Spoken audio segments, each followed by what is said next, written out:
আসসালামু আলাইকুম। আজকে দুপুরে মাংস ভাজবো আর কুমড় ভাজবো, কারণ খাবারের মতো ওরকম কেউ নেই। আমি আর আমার ছোটো ছেলে খাবো, দুজন মানুষ। আর কি করবো, কুমড় আর মাংস ভাজা। কুমড় ভাজবো, মাংস ভাজবো। মাংস খুব সুন্দর করে ধুয়ে আদা বাটা, সয়া সস, জিরা, লবণ, মাংসের মশলা দিয়ে সুন্দর করে মেখে আধা ঘন্টা ঢেকে রেখেছিলাম। সাথে কুমড়ো সুন্দর করে কেটে লবণ, মাংসের মশলা একই মশলা দিয়ে সুন্দর করে মেখে একই সাথে ঢেকে রেখেছিলাম। এখন সুন্দর করে ভেজে নিব। দেখো, মাংস দিয়ে দিয়েছি কড়াইতে, ভাজা হচ্ছে। এটাকে আস্তে আস্তে ভাজবো, ঢেকে নিব, তা না হলে হাড্ডিগুলো ভাজা হবে না, কারণ বাচ্চারা হাড্ডিগুলো চিবিয়ে চিবিয়ে খায়। সে কারণে আস্তে আস্তে ভাজবো, ঢেকে রাখবো, যাতে সব সুন্দর করে সিদ্ধ হয়ে যায় মাংসগুলো আর ভাজা হয়ে যায়। দেখি এটি ভাজা হয়েছে কিনা। হয়েছে, আস্তে আস্তে হবে। তো ঢেকে দিয়েছিলাম, তো সেই কারণে গ্যাস কমিয়ে দিয়েছিলাম। সময় লাগবে হতে, আস্তে আস্তে কালারটা হতে সময় লাগবে।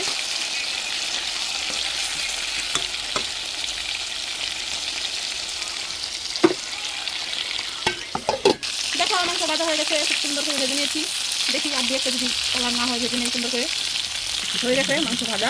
কুমড়গুলো এই মাংস ভাজার তেলে দিয়ে দিলাম। কুমড়গুলো এখন ঢেকে দিব, সুন্দর করে সিদ্ধ হয়ে যাবে, ভাজাও হয়ে যাবে। দেখো, ঢেকে দিয়েছি। পেঁয়াজ কেটে নিয়েছি, কাঁচামরিচও সাথে কেটে নিয়েছি। এখন এটাকে মাংস যেটার মধ্যে মাখছিলাম সেটার মধ্যে আর কি পেঁয়াজ কুচি আর যে কাঁচামরিচ কুচি এগুলোরে সুন্দর করে ওই মশলার ভিতরে একটু লবণ দিয়ে নাড়াচাড়া দিয়ে নেব। এটার মধ্যে সুন্দর করে মেখে নিব। দেখি তারপরে দেখো, কুমড়গুলো সুন্দর লাল করে ভাজা হয়ে গেছে। এখন কুমড় উঠিয়ে নিব। সুন্দর করে মেখে নিয়েছি, এখন এটাকে সুন্দর করে ব্যস্ত করে নেব। দেখো, মাংস ভাজা দেখছি, কুমড় ভাজা দেখছি, এখানে তেল ছিল, তেলে এটাকে দিয়ে দিয়েছি। এখন এটাকে সুন্দর করে ব্যস্ত করে নিব, সুন্দর করে লাল করে ভেজে দেবো। দেখো, এখানে নিয়ে নিয়েছি রসুন, পেঁয়াজ, কাঁচামরিচ, কোমরের চোকলা, তারপরে সাথে নিয়ে নিয়েছি অল্প করে বটবটি, যেটাকে বলে লুব্বা। মাংস কোমর যেটা ভাজলাম সেটাই তেল ছিল, তেলের মধ্যে দিয়ে দিয়েছি, সাথে একটু পানি দিয়ে দিয়েছি। এখন পানিটাকে সুন্দর করে শুকিয়ে তারপর ভাজা ভাজা করে নিব। এটা খেতে খুব টেস্ট। দেখো, সুন্দর করে ভেজে নিয়েছি মাংস, সাথে কোমর, শুকনো মরিচ, কাঁচামরিচ। আমার রান্না হয়ে গেছে, এটা দিয়ে দুপুরে খাবো, সাথে ভর্তাও আছে।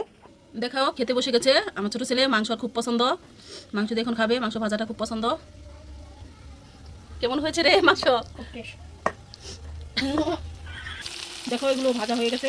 একটু পানি দিয়েছিলাম, কিন্তু এখানে তেল উঠে গেছে, হয়ে গেছে ভাজা। খুব আঁচ কমিয়ে দিয়েছিলাম, কারণ জায়গার ভিতরে লুব্বা আছে, লুব্বাগুলো সিদ্ধ হতে অনেক সময় লেগে গেছে। এগুলো এখন সিদ্ধ হয়ে গেছে।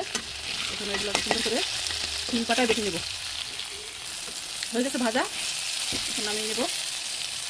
এখন শিলপাটায় বেটে নেব। আগে কতটুকু শুকনো মরিচ নিয়ে নিয়েছিলাম, ওগুলো বেটে নিয়েছি। এখন এগুলোকেও বেটে নেব। ভর্তা বাটা হয়ে গেছে, এখন উঠে নেব। দেখো, ভর্তা হয়ে গেছে। ভর্তাগুলো খুব আঠাটা হয়েছে, কারণ একটু তেল দিয়ে দিয়েছিলাম, সেই কারণে খুব টেস্ট হয়েছে। সবাই এভাবে খেয়ে দেখবেন কেমন লাগে।